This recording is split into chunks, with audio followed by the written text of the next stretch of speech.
এটা ছিল ঈদের আগের ভিডিও। আমি গ্যালারি চেক করতে যেয়ে দেখি যে একটা ভিডিও মিসিং হয়ে গেছে, এই জন্য ভাবলাম ভিডিওটা আপনাদের মাঝে দিয়ে দিই। আসসালামু আলাইকুম, কেমন আছেন সবাই? আমরা আল্লাহর রহমতে অনেক ভালো আছি। এটা হচ্ছে আরাফাতের ঈদের জামা ছিল। এটা আরাফাতের বাবা আমরা যেদিন বাসায় যাব তার আগের দিন নিয়ে আসছিল। হঠাৎ করেই আমরা বাসায় ছিলাম, আর বাবা একাই যেয়ে নিয়ে এসেছিল। আরাফাতের বাবার পছন্দ যেহেতু সুন্দর, এর জন্য আমাদের যাওয়ার আর প্রয়োজন হয়নি, সেই পছন্দ করে নিয়ে এসেছে। আর আমার ছেলে তো বরাবরই নতুন কিছু পেলে অনেক খুশি হয়, তার এক্সাইটেড অনেক বেশি ছিল সেটা পরার জন্য, এবং তাকে সেটা পরাই দেওয়া হয়েছিল। মাশাআল্লাহ, সবাই অবশ্য মাশাআল্লাহ বলতে ভুলবেন না।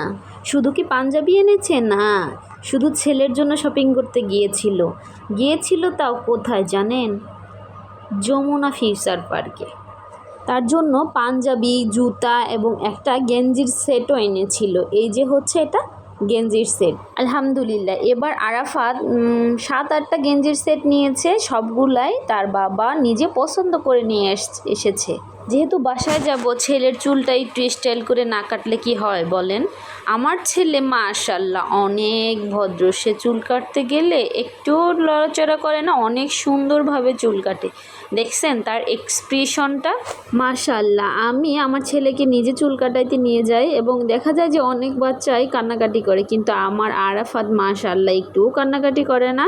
আরাফাতের চুল কাটা শেষ করে আমি চলে এসেছিলাম টেলার্সের দোকানে। যেহেতু বাসায় চলে যাব, নতুন জামাগুলো তো নিতে হবে, এজন্য আমি চলে এসেছিলাম টেলার্সের দোকানে আমার জামাগুলো নিতে। কিন্তু দুর্ভাগ্যক্রমে আমার জামাগুলো নিতে এসে দেখি যে জামাগুলো এখনও আয়রন করা হয়নি।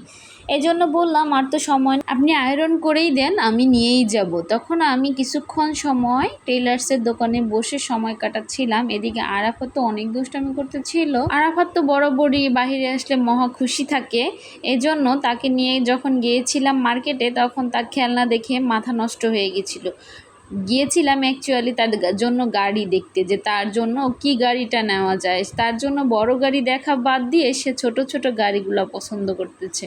আরে বাবা, তুমি বড় গাড়ি দেখো, ছোট গাড়ি দেখলে তো তোমার বাবার টাকা বেঁচে যাবে। কোনটা থেকে কোনটা খেলনা নেবে তার মাথায় আর কাজ করতেছে না। বাচ্চারা এরকমই, অনেক যখন খেলনা পায় তখন তারা আর মাথা ঠিক করতে পারে না তাদের কোন খেলনাটা চাই, আর সেখান থেকে যদি নিয়ে যাইতে চাই আমি, ভাইরে ভাই এত লেভেলের কান্না শুরু করে। এইটুকু বাচ্চা খেলনার কি বুঝে, বুঝতে পারছেন?